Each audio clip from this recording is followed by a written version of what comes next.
여호와께 감사하라. 그는 선하시며 그 인자하심이 영원하미로다.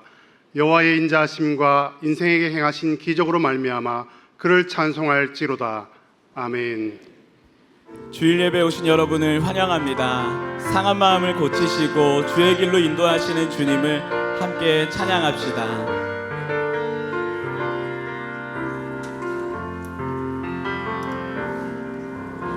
마음이 상한 자를 고치시는 주님, 하늘의 아버지, 날 주관하소서. 주의 길로 인도하사 자유케 하소서. 새 일을 행하사 부흥케 하소서. 의에 줄이고 목이 마르니 성령의 기름 부으소서.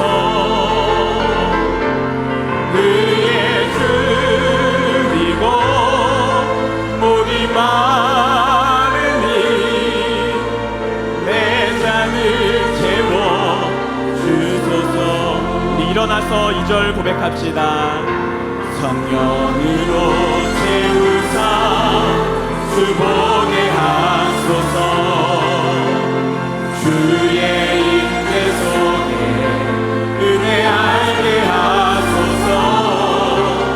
주 뜻대로 살아가는 세상 끝날까지 나를 이끄시고 새날 열어주소서. 의에 줄이고 목이 마르니 성령의 기름 부으소서. 의에 줄이고 목이 마르니 대장을 우리 두 손 들고 한 번 더 고백합시다. 의에 줄이고 목이 마르니 의에 줄이고 목이 마르니 성령의 기름 부으소서. 의에 줄이고 목이 마르니 대장을 채워 주소서. 한 주간의 삶을 돌아보며 회개에 기도하기 원합니다. 우리의 삶에서 일어나는 염려를 어떻게 해결하고 있습니까? 염려가 불안이 되도록 주님을 붙들지 못하였거나 이 세상의 평안만을 붙잡으려 했다면 우리 회개합시다. 세상이 주는 평안은 작은 변화에도 쉽게 깨어지지만 주님께서 주시는 평안은 어떤 상황에서도 결코 흔들리지 않는 영원한 평안임을 믿습니다. 우리가 주님과의 바른 관계에서 주님을 절대적으로 신뢰하는 믿음을 주시고 불안함이 엄습해 올 때마다 주님께 기도함으로 외부의 상황을 초월하는 기쁨과 평안을 누리게 해달라고 이 시간 함께 기도하겠습니다. 살아계신 하나님 아버지, 하나님, 우리에게 다가오는 이 모든 불안함, 이 두려움들, 이 세상에 우리에게 위로를 주고 이 세상의 것들로 평안을 찾는 것이 아니라 오직 우리를 사랑하사 자신의 생명을 아낌없이 내어주신 그 주님을 신뢰하는 마음을 허락하여 주시옵소서. 주님께 기도하게 하여 주시옵소서. 살아계신 하나님을 찾고 그 주님 앞에 우리의 인생을 맡겨드릴 때 하나님 주신 참된 행복과 평안이 넘치는 것을 보게 하여 주시옵소서. 주님께서 우리를 통하여 하실 일을 신뢰하게 해주시고 우리의 삶 그 어떤 곳에도 흔들리지 않는 변치 않는 믿음과 소망 가운데 주님을 따라가는 저희들 되게 하여 주시옵소서.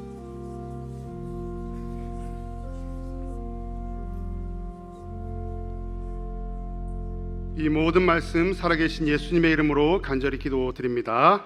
아멘.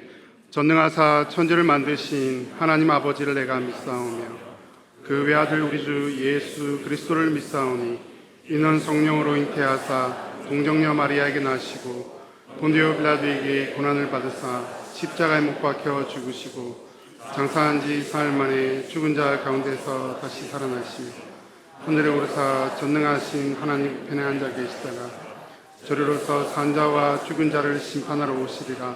성령을 믿사오며 거룩한 공회와 성도가 서로 교통하는 것과 죄를 사하여 주시는 것과 몸이 다시 사는 것과 영원히 사는 것을 믿사옵나이다. 아멘. 새 노래로 여호와께 찬송하라. 그는 기이한 일을 행하사 그의 오른손과 거룩한 팔로 자기를 위하여 구원을 베푸셨음이로다. 여호와께서 그의 구원을 알게 하시며 그의 공의를 문 나라의 목전에서 명백히 나타내셨도다. 그가 이스라엘의 집에 베푸신 인자와 성실을 기억하셨으므로 땅끝까지 이르는 모든 것이 우리 하나님의 구원을 보았도다. 온 땅이여 여호와께 즐거이 소리칠지어다. 소리내어 즐겁게 노래하며 찬송할지어다. 수금으로 여호와를 노래하라. 수금으로 노래할지어다. 나팔과 호각 소리로 왕이신 여호와 앞에 즐겁게 소리칠지어다. 바다와 거기 충만한 것과 세계와 그 중에 거하는 자는 다 외칠지어다. 여호와 앞에서 큰 물은 박수할지어다. 산악이 함께 즐겁게 노래할지어다. 아멘.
참 좋으신 아버지 하나님, 우리나라를 사랑하셔서 전쟁과 가난의 어려움을 이기게 하시고 복음의 은혜와 경제적 부흥을 허락하심에 감사를 드립니다.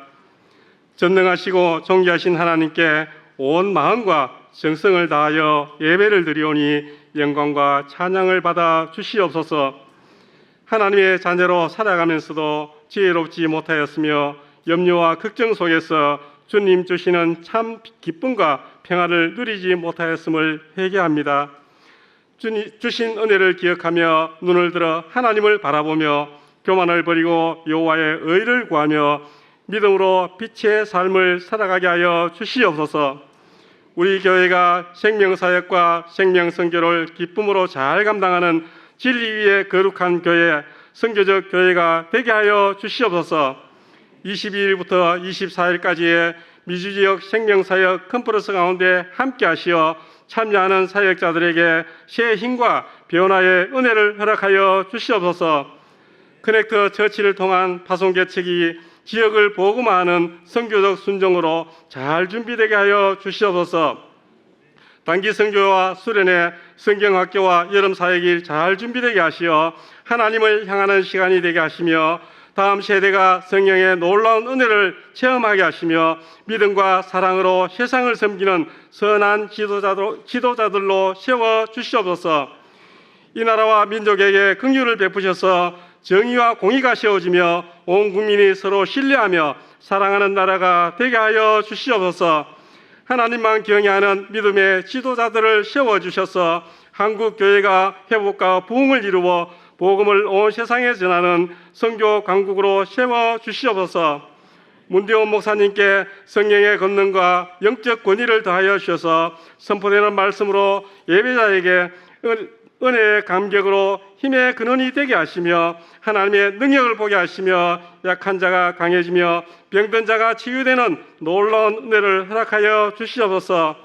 찬양대의 아름다운 찬양을 기쁘게 받아주시며 모든 성도가 감사와 기쁨이 넘치는 삶을 살아가게 하여 주시옵소서. 이 자리에 함께하지 못하는 연약한 성도들을 위로하시고 세계 곳곳에서 복음을 전하는 선교사님들을 주님의 따뜻한 품으로 늘 지켜 보호하여 주시옵소서. 이 예배를 통해 오직 하나님만 영광받아 주시옵소서. 우리를 사랑하시는 예수 그리스도의 이름으로 기도드립니다. 아멘.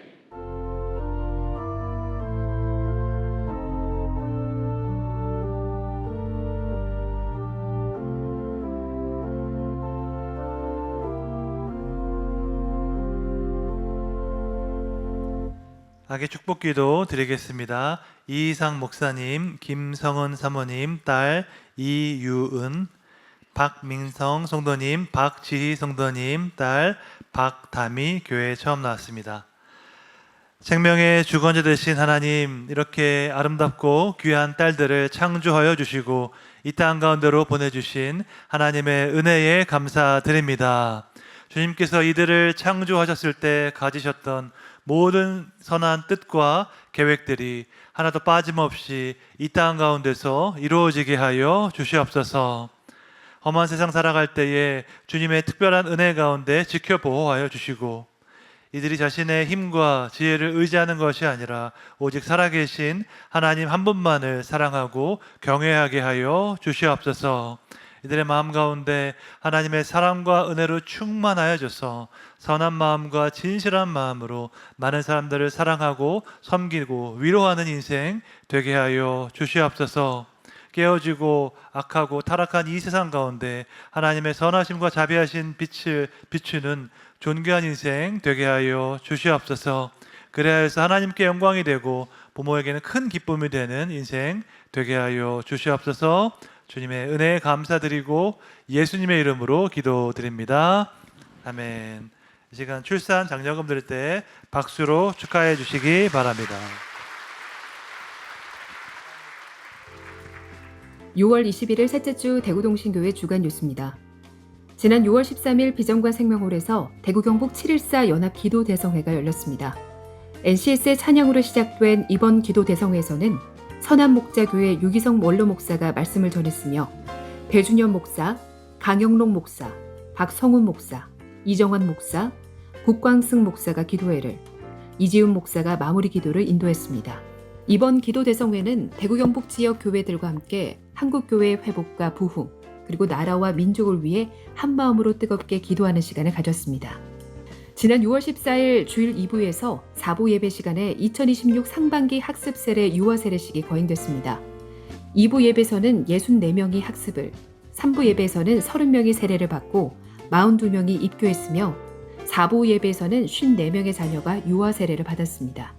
총 109명이 참여한 이번 예식에서 학습 세례 입교자들은 예수 그리스도를 구주로 고백하며 믿음으로 살아갈 것을 다짐했고, 유아 세례를 받은 자녀의 부모들은 말씀과 기도로 자녀를 양육할 것을 결단했습니다. 여전도의 원래회가 3부 예배 후 해당 장소에서 있습니다. 1호 여전도의 연합 원래회가 오늘 오후 1시 15분에 비전과 사랑홀에서 있습니다. 미주 생명사역 컨퍼런스가 6월 22일부터 24일까지 웨스트민스터 신학교에서 진행됩니다. 은혜 가운데 컨퍼런스가 진행될 수 있도록 많은 기도 부탁드립니다. 엘사바도르의 밤이 6월 27일 오후 7시 비전관 기쁨홀에서 있습니다. 통일 비전 선교회 여름 수련회가 6월 27일부터 28일까지 장계양 문화교육 체험관에서 진행됩니다. 다음 세대 여름 캠프 안내입니다. 아래 일정을 참고하시고 다음 세대를 위해 기도해 주시기 바랍니다. 본격적으로 시작되는 혹서기를 맞아 에너지 절약과 쾌적한 예배 환경 조성을 위해 간편하고 단정한 복장으로 예배에 참석해 주시기 바랍니다. 에어컨 바람이 직접 내려오는 곳은 추울 수 있으니 자리를 옮기시거나 가벼운 외투를 준비해 주시기 바랍니다. 6월 27일 결혼 광고입니다. 피창호 집사의 딸 피경진 양과 이병주 군의 결혼식이 호텔 인터블고에서, 신황철 집사의 아들 신명기 군과 서예빈 양의 결혼식이 웨딩 메르디앙에서, 이성애 집사의 아들 신혜승 군과 건미정 양의 결혼식이 중앙 컨벤션 센터에서, 권양매 전도사의 아들 김장영 군과 김가은 양의 결혼식이 퀸벨 호텔에서, 청년아포슬 한동훈 군과 황하영 양의 결혼식이 로터스 101에서 있습니다. 청년아포슬 이승훈 군과 김예현 양의 결혼과 청년아포슬 남은엽 군과 위은영 양의 결혼을 축하해 주셔서 감사드립니다. 박경숙 집사의 모친 장례와 조연주 집사의 부친 장례, 이운영 집사의 모친 장례에 위로해 주심을 감사드립니다. 자세한 상이나 모집 안내는 주보를 참고해 주시기 바랍니다. 헌금은 우리의 모든 소유가 하나님께로부터 왔음을 인정하는 예배입니다. 그 마음을 담아 봉헌하시겠습니다.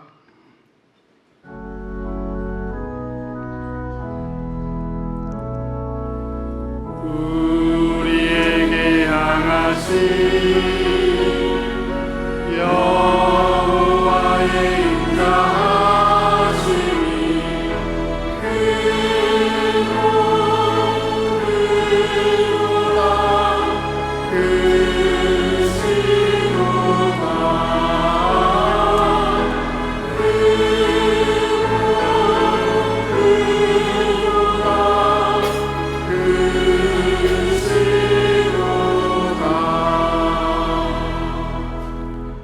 살아계신 하나님 아버지, 때를 따라 돕는 은혜를 베푸시고 필요마다 채우시는 하나님의 선하심을 찬양합니다. 지난 한 주간 베풀어 주신 은혜와 축복에 감사하여 기쁜 마음으로 예물을 드립니다. 우리가 가진 모든 것이 주님의 것이요 주님께서 허락하셨음을 고백하오니 주님께서 기쁘게 받아 주시옵소서. 이 예물이 쓰이는 곳마다 복음이 전파되며 주님의 교회가 세워지고 상처받은 영혼들이 구원의 소망을 얻는 역사가 일어나게 하여 주시옵소서. 자원하여 드린 성도들에게 복의 복을 다하시고 물질로 인해 어려움을 당하지 않게 하시며 주를 위해 퍼내고 퍼내어도 마르지 않는 샘이 되게 하여 주시옵소서. 모든 성도들의 가정과 일터 위에 하나님의 충만한 복을 내려주시고 우리에게 맡기신 것으로 예수님의 생명을 흘려보내는 귀한 축복의 통로가 되게 하여 주시옵소서. 우리의 삶의 주인 되시며 주님의 선한 일에 동참케 하시는 예수님의 이름으로 기도드립니다.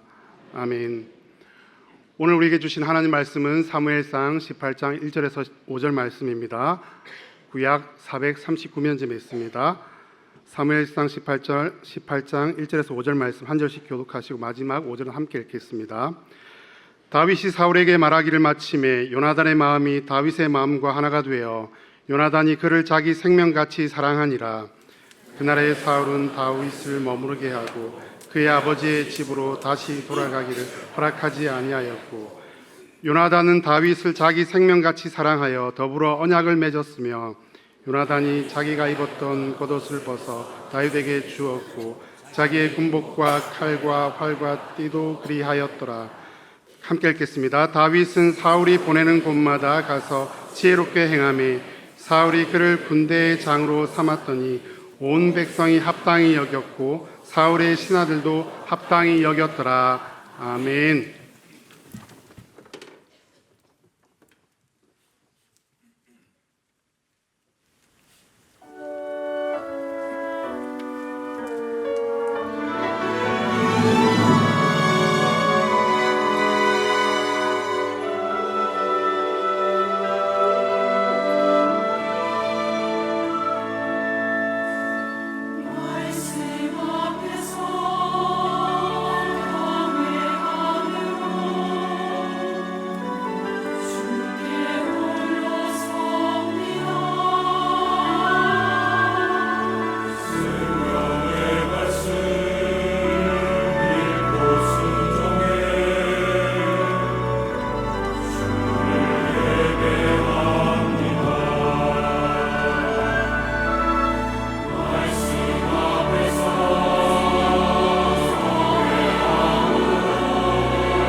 하나님께 영광의 박수 올려드립니다. 귀한 찬양 감사드립니다.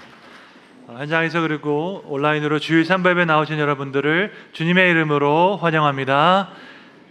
다른 사람의 행복을 슬퍼하는 시기심을 따라가는 것이 아니라 하나님의 사랑으로 여러분의 마음이 가득하여서 많은 사람들과 좋은 관계를 맺어서 하나님 나라를 위해서 동역하시기를 주님의 이름으로 축복합니다.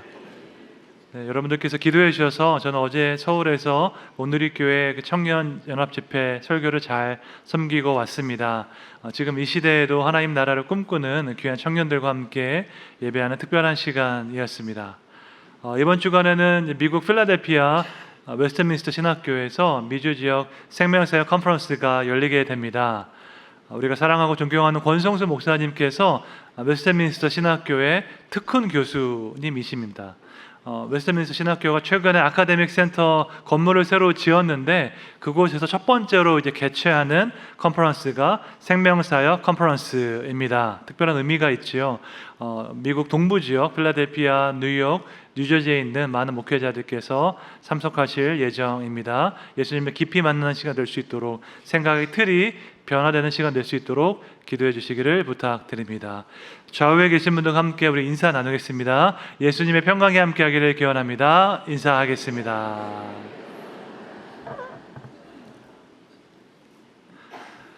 현대 사회는 무한 경쟁의 사회입니다. 좋은 학교, 좋은 회사에 들어가려면 엄청난 경쟁을 뚫어야 합니다. 그러다 보니까 내 옆에 있는 사람은 다 경쟁 상대가 됩니다. 입시 경쟁, 취업 경쟁에서 이겨야 하는 상대가 됩니다. 그렇게 되면 인생에서 진정한 우정과 사랑을 경험하는 것이 어려워집니다. 소셜미디어가 발달한 현대사회에서 많은 사람들, 특별히 청년들이 고립과 고독을 경험하고 있습니다. 이것은 결코 우연이 아닙니다. 제가 미국에서 신학 공부를 하고 처음으로 사역했던 교회가 있습니다. 한인교회였는데 그 교회 담임 목사님께서 저에게 여러 가지 조언을 해 주셨습니다. 그 중에는 성경적인 조언도 있었고 조금 인간적인 조언도 있었습니다. 그 중에 기억이 남는 말이 하나 있습니다. 이제 막 사역을 시작한 전도사에게 이런 말씀을 하셨습니다. 목회의 세계는 냉혹합니다. 위로 10년, 아래로 10년은 다 경쟁 상대입니다 라고 이야기했습니다. 어떤 맥락에서 이 말씀하셨는지 기억이 나지 않습니다. 다만 위로 10년, 아래로 10년 다 경쟁 상대라는 말이 기억에 남습니다. 목사가 다른 목사를 동역자로 보지 않고 경쟁 상대로 본다는 것이 서글펐습니다. 여러분, 경쟁 상대와 절대 할 수 없는 것이 있습니다. 그것은 그와 친구가 되는 것입니다. 어떻게 경쟁 상대하고 친구가 될 수 있겠습니까? 그 사람이 이기든지 내가 이기든지 둘 중에 하나인데 어떻게 친구가 될 수가 있겠습니까?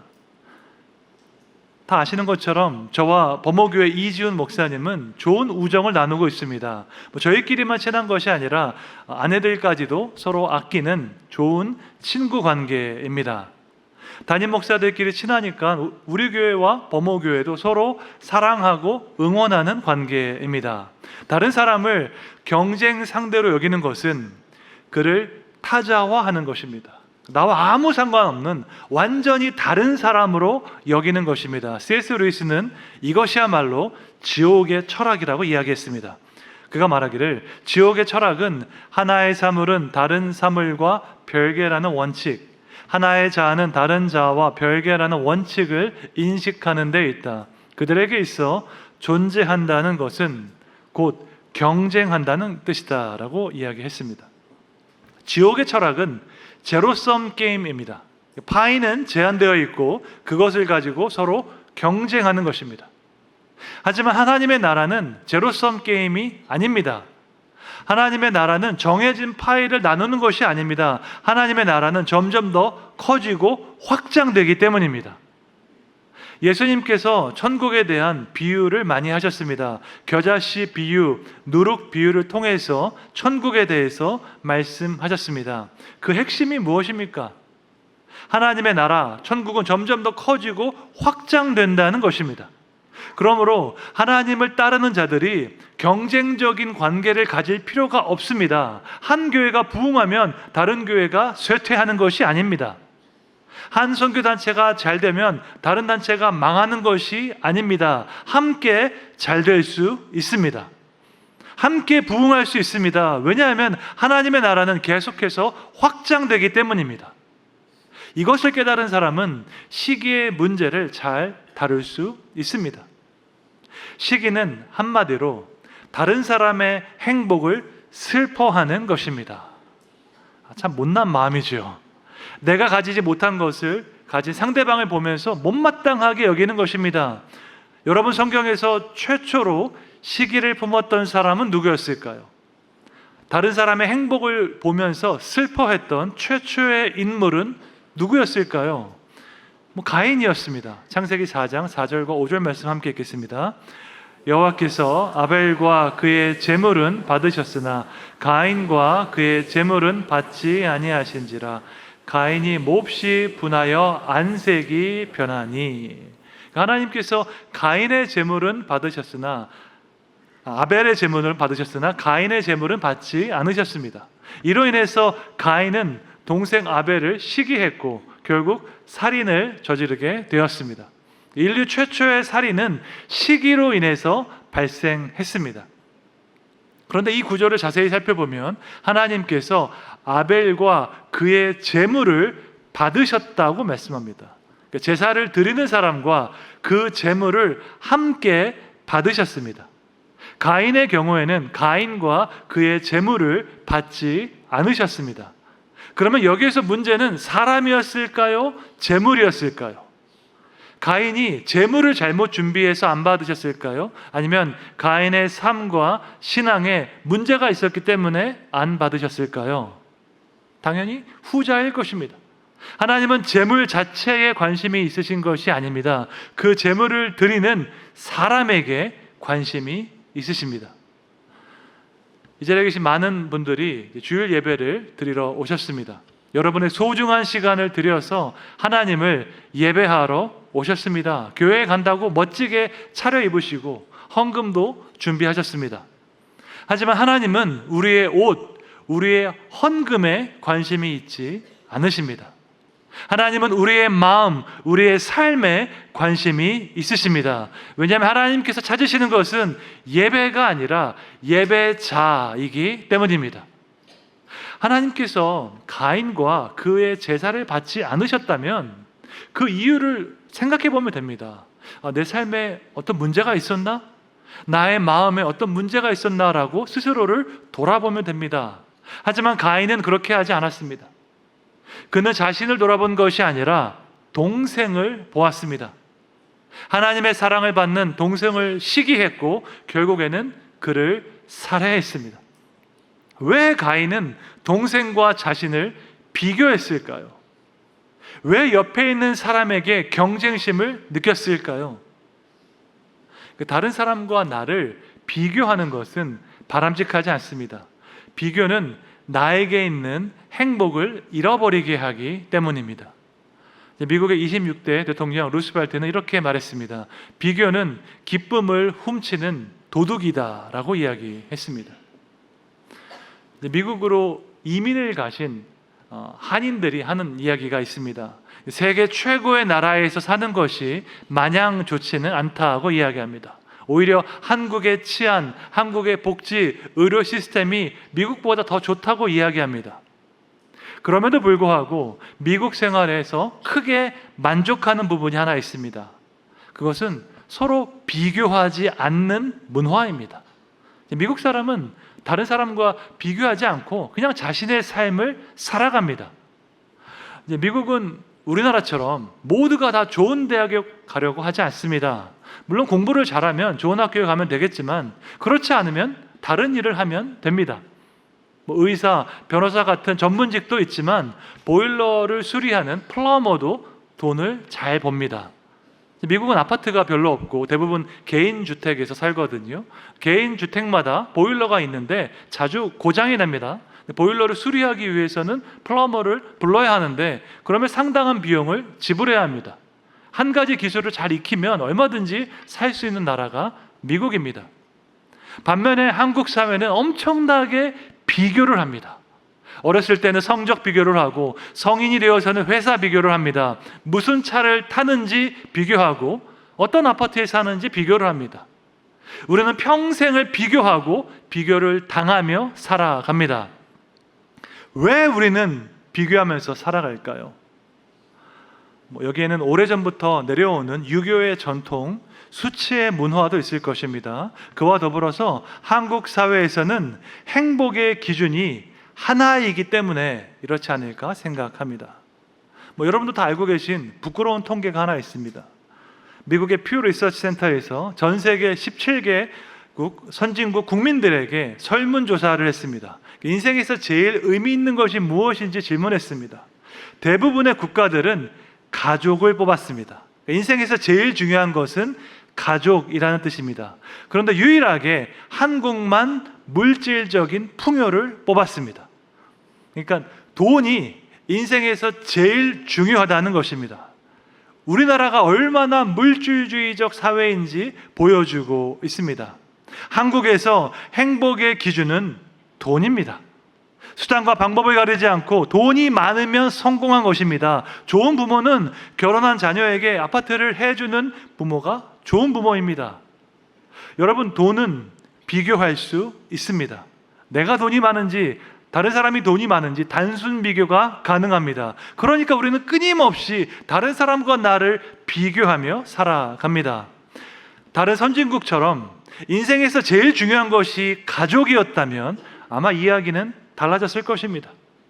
어느 가족이 행복한 가족인지 단순 비교할 수 없기 때문입니다. 부자라고 해서 반드시 행복한 가정이 아닙니다. 평범하게 살아도 얼마든지 행복한 가정을 이룰 수 있습니다. 하지만 부끄럽게도 한국은 돈을 가장 중요하게 여기는 나라입니다. 단순 비교가 가능한 것이죠. 이러한 비교는 시기로 이어지게 되고 시기는 우리의 마음을 상하게 합니다. 잠언 14장 30절 함께 읽겠습니다. 평온한 마음은 육신의 생명이나 시기는 뼈를 썩게 하느니라. 아멘. 시기는 뼈를 썩게 한다고 말씀합니다. 겉으로 볼 때는 멀쩡하지만 속은 문드러진다는 것입니다. 여러분, 시기는 결코 하찮은 문제가 아닙니다. 시기는 우리를 해치는 파괴적인 힘을 가지고 있습니다. 시기에 빠진 사람은 엄청난 죄를 저지를 수 있습니다. 성경에는 시기에 빠져서 큰 죄를 저지른 사람들이 많이 등장합니다. 앞에서 본 대로 가인은 아벨을 시기해서 살해했습니다. 요셉의 형들도 동생 요셉을 시기해서 그를 노예로 팔았습니다. 여러분, 모르는 사람을 인신매매하는 것도 큰 죄악이지만 자기 형제를 인신매매하는 것은 너무나도 큰 죄입니다. 무엇보다도 사울 왕은 시기에 빠져서 최고의 자리에서 쫓겨났습니다. 시기로 인해서 사울의 인생 전체가 몰락했습니다. 사울 왕은 이스라엘의 초대 왕이었죠. 온 백성이 그를 사랑하고 따랐습니다. 하지만 다윗을 향한 시기심 때문에 그는 정상적인 사고가 불가능해졌습니다. 다윗이 골리앗을 무찌르고 위기에 빠진 이스라엘을 구했습니다. 승리의 그 소식을 듣고 여인들이 기뻐서 노래했죠. 사울이 죽인 자는 천천히요 다윗은 만만이로다 라고 노래했습니다. 이 노래를 들은 사울이 이렇게 반응했습니다. 사무엘상 18장 8절 함께 읽겠습니다. 사울이 그 말에 불쾌하여 심히 노하여 이르되 다윗에게는 만만을 돌리고 내게는 천천만 돌리니 그가 더 얻을 것이 나라 말고 무엇이냐 하고. 사울이 여인들의 노래를 듣고 심히 불쾌하고 분노했습니다. 아니, 감히 나보다 다윗을 더 높이 평가하는 것을 듣고 시기했습니다.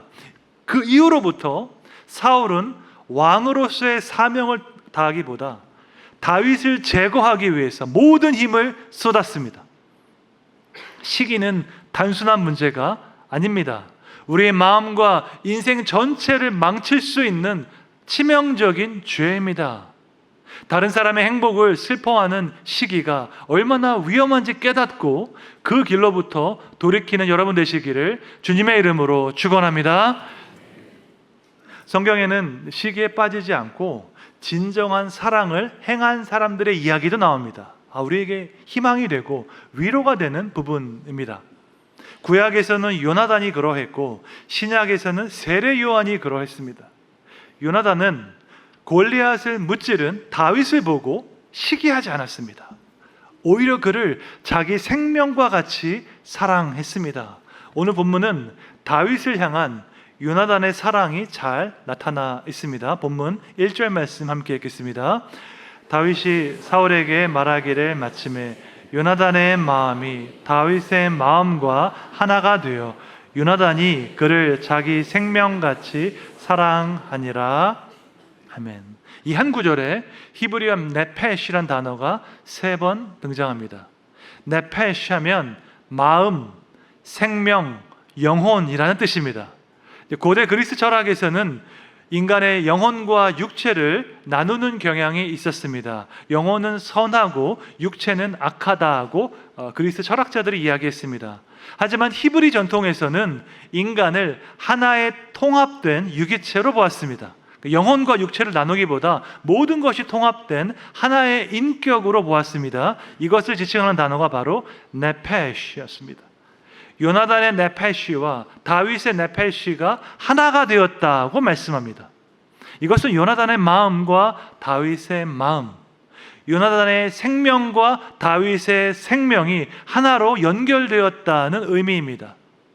이것은 마치 어머니와 그 뱃속에 있는 태아가 탯줄로 연결된 것과 비슷합니다. 둘로 나뉘어진 관계가 아니라 하나로 연결된 생명적 연합 관계를 뜻합니다.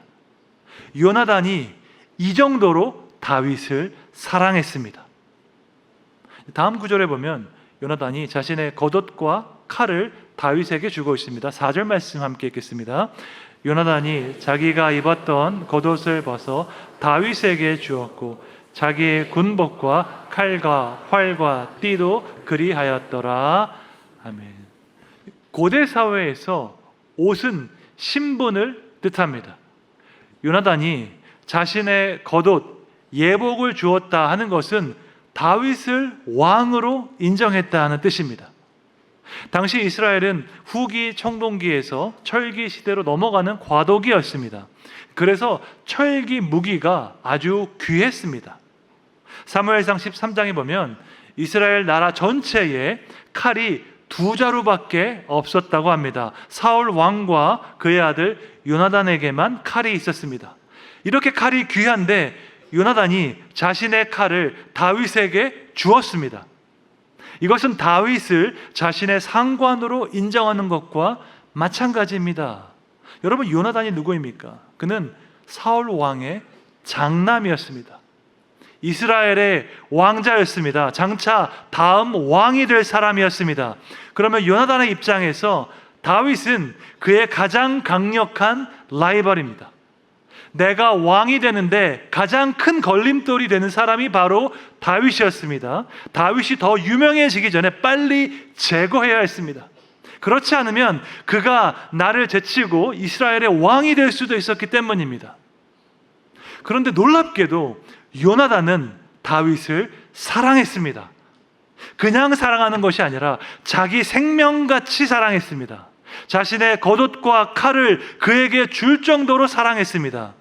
요나단은 왜 이렇게 했을까요? 요나단은 이스라엘의 왕이 되기 싫었을까요?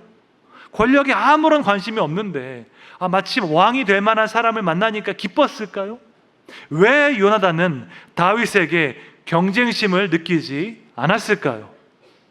이것은 저의 오랜 고민이었습니다. 왜 요나단은 다윗을 시기하지 않았을까요? 성경에 명확한 답이 나와 있지 않습니다. 저와 아내는 이에 대해서 오랫동안 이야기를 했습니다. 그리고 이렇게 결론을 내렸습니다. 요나단은 다윗이 하나님을 얼마나 사랑하는지 보았습니다.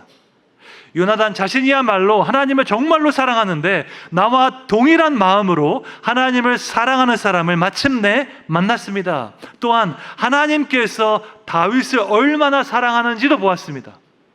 무시무시한 골리앗 앞에서도 하나님을 신뢰하는 그 다윗을 주님께서 얼마나 사랑하는지 보았습니다. 다윗의 승리는 그의 용기 때문이 아니었고 하나님의 은혜와 사랑 때문임을 보았습니다. 그래서 요나단은 너무나 기뻤습니다. 그토록 찾았던 신앙의 동역자를 마침내 만났기 때문입니다. 나와 동일한 마음으로 하나님을 사랑하는 사람을 드디어 만났기 때문입니다. 요나단의 목표는 왕이 되는 것이 아니었습니다. 다른 사람과 경쟁해서 이기는 것도 아니었습니다. 요나단의 목표는 하나님을 사랑하는 것이었습니다. 그리고 마침내 그와 동일한 목표를 가진 사람을 만났습니다. 그와 동일한 사랑, 그와 동일한 믿음으로 하나님을 따르는 자를 만났습니다. 그 사람이 바로 다윗이었습니다. 오늘 본문 이전에 보면 요나단이 혼자서 블레셋을 기습하는 장면이 나옵니다. 그때 요나단이 했던 말이 있습니다. 사무엘상 14장 6절 함께 읽겠습니다. 여호와의 구원은 사람이 많고 적음에 달리지 아니하였느니라. 아멘. 여러분, 이 말은 마치 다윗이 한 말처럼 들립니다. 다윗이 시편에서 승리는 여호와께 속했다고 반복해서 고백했습니다. 그런데 요나단이 이와 동일한 고백을 했습니다. 인간의 지혜, 군대의 힘을 의지하는 것이 아니라 하나님만을 의지하는 믿음을 가지고 있었습니다. 그렇기 때문에 그는 다윗을 보았을 때 한눈에 알아보았습니다. 다윗의 신앙이 자신의 신앙과 동일하다는 것을 한 번에 보았습니다. 우리가 흔히 고수는 고수를 알아본다는 말이 있죠. 신앙의 고수는 신앙의 고수를 알아봅니다. 하나님을 정말로 사랑하는 사람은 그와 동일한 마음으로 하나님을 사랑하는 사람을 단번에 알아볼 수 있습니다. 동신교회 담임 목사로서 제 목표는 다른 교회를 이기는 것이 아닙니다. 대구 최고의 교회, 한국 최고의 교회를 세우는 것이 아닙니다. 저의 목표는 하나님을 사랑하는 것입니다. 온 마음을 다해서 하나님의 뜻에 순종하는 것입니다. 이것 이외에는 그 어떠한 목표도 없습니다. 지난주 우리 교회에서 대구 경북 714 기도회가 있었습니다. 현장에 참석하셨던 성도님들은 기도의 열기가 얼마나 뜨거웠는지 느끼셨을 것입니다. 교단과 교파를 넘어서 나라와 민족을 위해 기도할 때 특별한 은혜가 있었습니다. 서울 극동방송에서 714 기도회에 대한 인터뷰를 요청했습니다. 기도회의 취지와 목적을 이야기하면서 지난주에 대구 경북 기도회가 있었다고 제가 설명을 했습니다. 대구를 대표하는 10개 교회 담임 목사님들이 모여서 이 기도회를 준비했다고 이야기했습니다. 여러분, 한 지역을 대표하는 교회 담임 목사 10명이 모이면 분위기가 어떨까요? 묘한 긴장감과 경쟁심이 있을 수도 있습니다. 우리 교회가 더 부흥한다고, 우리 교회가 더 뜨겁다고 생각할 수 있습니다. 그런데 놀랍게도 그 자리에 모였던 10명의 담임 목사님들의 분위기가 너무나 좋았습니다. 서로를 격려하고 축복하며 우리 함께 대구 지역의 부흥을 위해서 한 마음으로 기도하자고 마음이 모아졌습니다. 강사로 오셨던 유기성 목사님께서 단번에 느끼셨을 정도로 저희의 관계가 좋았습니다. 왜 그런지 아십니까? 우리의 목표가 다른 교회를 이기는 것이 아니기 때문입니다. 우리의 목표는 오직 하나님을 사랑하는 것이기 때문입니다. 우리는 경쟁자가 아니라 동역자이기 때문입니다. 요즘 월드컵이 한창입니다. 월드컵 경기가 특별한 감동이 있는 이유가 무엇입니까? 국가를 대표해서 뛰면서 팀의 승리를 위해서 헌신하기 때문입니다. 축구는 팀 스포츠입니다. 개인이 승리하는 것이 아니라 팀이 승리하는 것입니다. 특정 선수가 골을 넣더라도 그 선수가 이기는 게 아니라 결국에는 팀이 승리하는 것입니다. 축구에서 내가 골을 못 넣고 동료 선수가 골을 넣었다고 시기하는 경우는 없습니다. 누가 골을 넣었는지 중요하지 않습니다. 우리 팀이 이기는 것이 중요합니다. 같은 팀이라는 의식이 있으면 그를 시기할 이유가 없습니다. 그의 성공이 곧 우리의 성공이기 때문입니다. 스포츠에서 흔히 GOAT라는 표현을 사용하죠. Greatest of all time의 약자입니다. 역대 최고의 인물이란 뜻이죠. 축구에서는 메시, 농구에서는 마이클 조던을 GOAT라고 부릅니다. 메시와 조던은 단지 개인의 능력이 뛰어난 선수가 아닙니다. 이들은 최고의 팀을 만들었고 그 팀을 이끌었던 리더였습니다. 농구의 형제 마이클 조던이 이렇게 말했습니다. 재능은 게임에서 이기게 한다. 그러나 팀워크는 우승을 가져온다 라고 말을 했습니다. 재능보다 더 중요한 것이 팀워크입니다.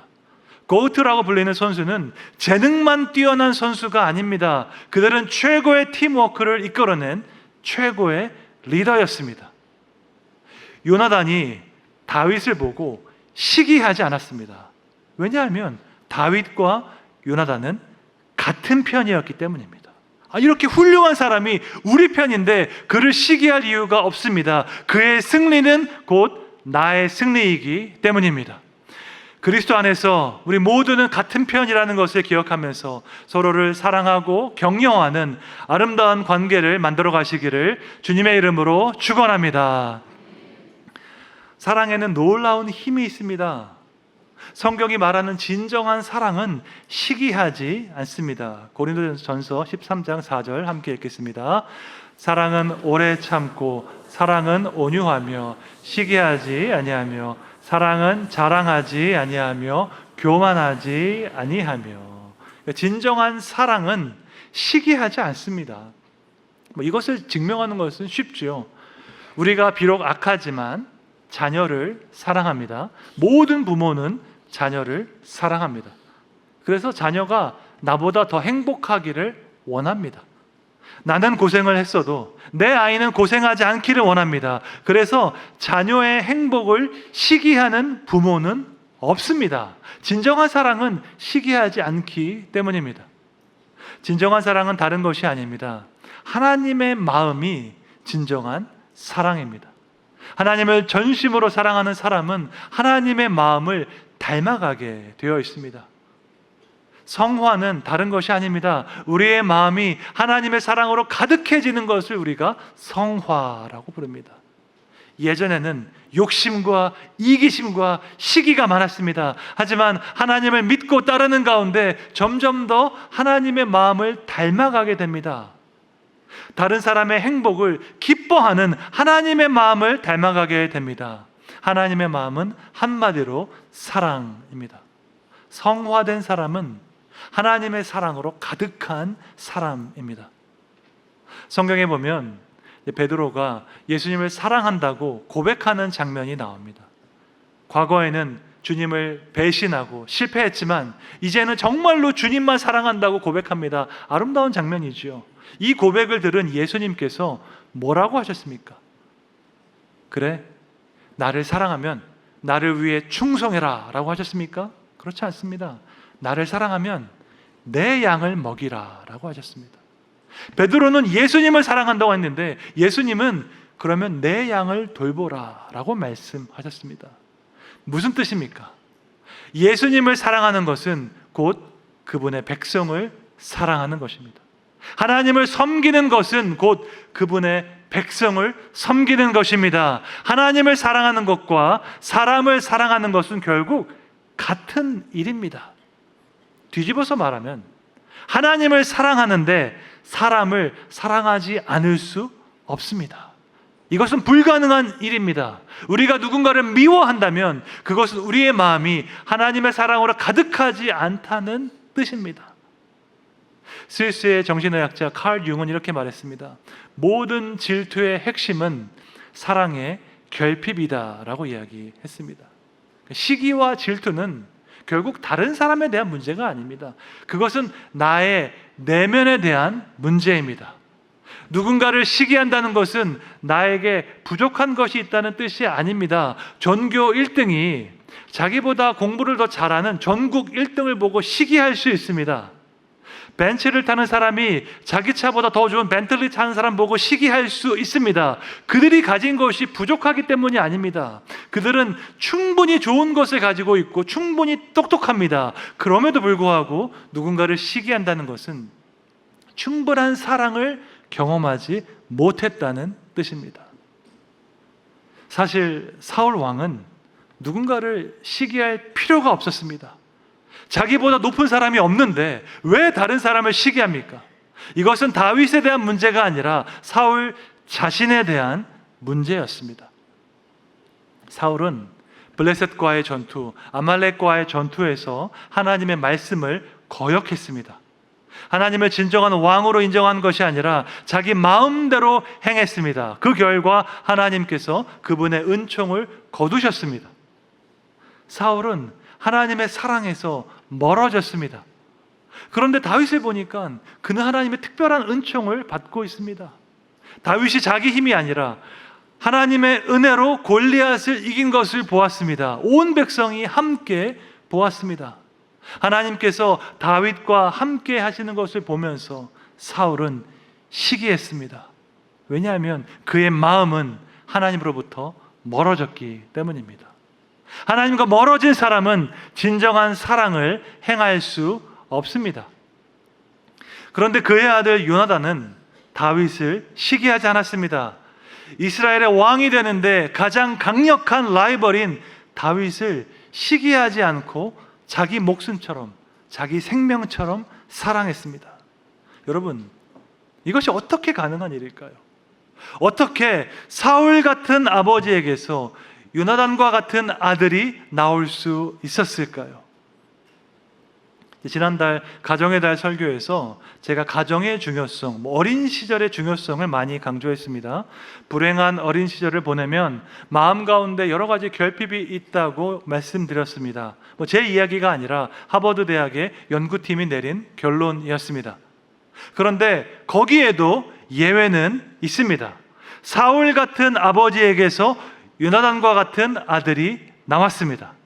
시기가 가득한 아버지로부터 사랑이 가득한 아들이 나왔습니다. 여러분, 어떻게 이것이 가능할까요? 오직 하나님의 은혜로 가능한 줄 믿습니다. 요나단은 육신의 아버지가 아니라 하늘의 아버지로부터 사랑을 받았기 때문입니다. 하나님의 크고 놀라운 은혜가 요나단의 마음의 중심을 형성했기 때문입니다. 사도 바울이 이렇게 고백했죠. 고린도전서 15장이 뭐냐니까, 그러나 내가 나 된 것은 하나님의 은혜로 되었다라고 고백하고 있습니다. 하나님의 은혜 때문에 지금의 우리가 있습니다.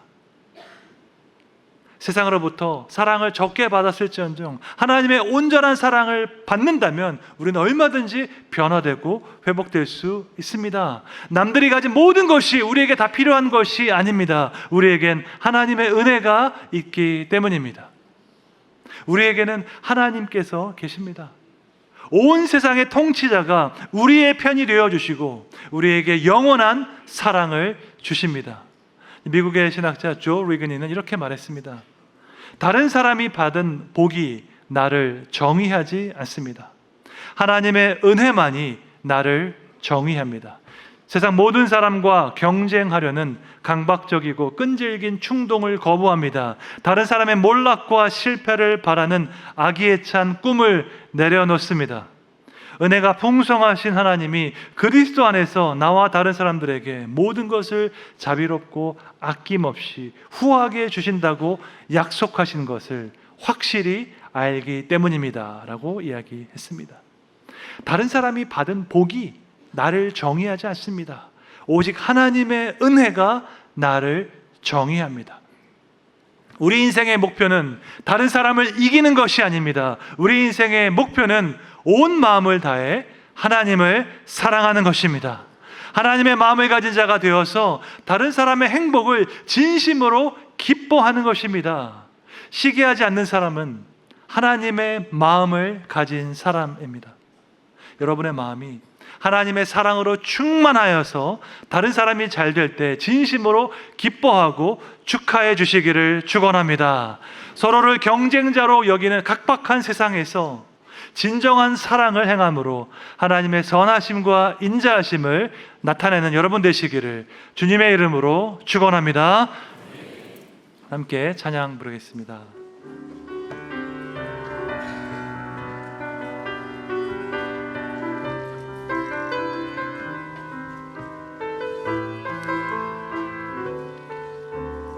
주님 제 마음이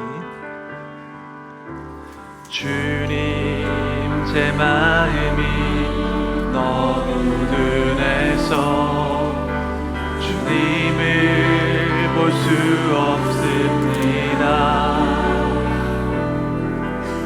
이 땅에 속하여 이 땅만 보다가 주님 손을 놓쳤습니다. 나는 나그네로 왔는데 왜 주저 함께 되었나. 나는 청지기인데 언제부터 내 삶의 주인이 되어버렸나. 믿음이 없이는 기쁘시게 못하니 고된 수고도 다 헛될 뿐이라. 믿음이 없어서 무너진 삶의 모든 자리에 다시 주님을 기다립니다. 다시 한번 고백합니다. 주님 제 마음이 제 마음이 너무 둔해서 주님을 볼 수 없습니다. 이 땅에 속하여 이 땅만 보다가 주님 손을 놓쳤습니다. 나는 나그네로 왔는데 왜 주저 함께 되었나. 나는 청지기인데 언제부터 내 삶의 주인이 되어버렸나. 우리 함께 두 손 들고 고백합니다.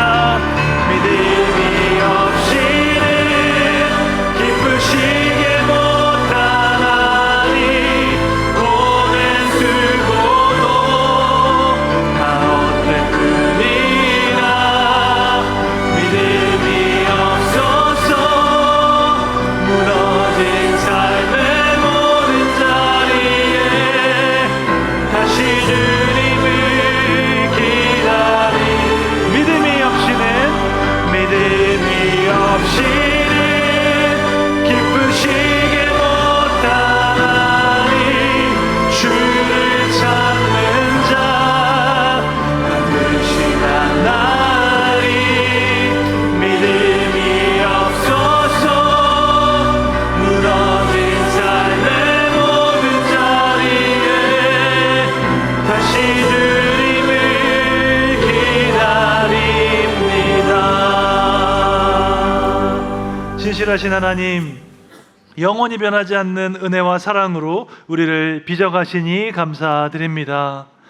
무한 경쟁의 시대에 우리는 서로를 경쟁자로 여기는 차가운 현실을 마주하고 있습니다.